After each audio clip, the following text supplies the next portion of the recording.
So I get it. The Old Testament is just harder to read than the New Testament. It feels more remote and it is more difficult to understand. But 3/4 of what the Lord has to say to us, He said in the Old Testament. So it's worth the effort to get better at it. And the place we're at right now, Shiloh, it can help.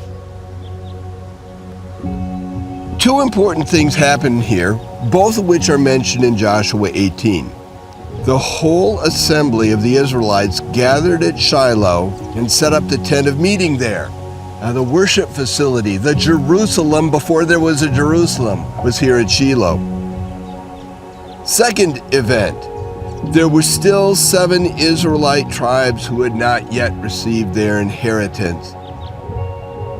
And as a result, Joshua sent explorers out to collect descriptions of the land, and here at Shiloh, Joshua then cast lots for them in the presence of the Lord, and there he distributed the land to the Israelites according to their tribal divisions. And when I think about that land distribution, there's a practical side to that, right? Everyone needed a place to build their house and to pasture their animals and raise their food and dig into the soil to get their water supply. But there was more than a practical need in play here. There was a spiritual need. And we see that if we look at Genesis 12, 1 through 3. In those verses, God promises Abraham and Sarah that their family will become a great nation, and that nation will be given this land, the land of Canaan, and then through that nation, on this land, the blessing lost in Eden would be restored to the world. And when we think about the gospel in the New Testament, we think of the cross and the empty tomb. Those are our symbols.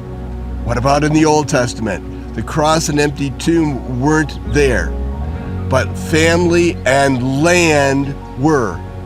The Apostle Paul in Galatians 3:8 calls this the gospel in advance given to Abraham.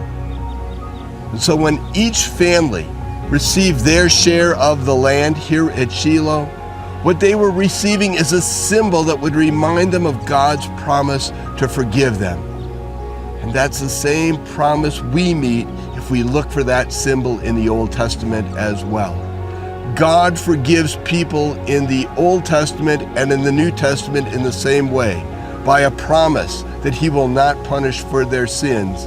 And when we read the New Testament, we see that symbolized by cross and empty tomb.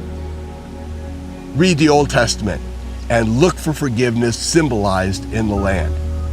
You'll never read those texts the same again.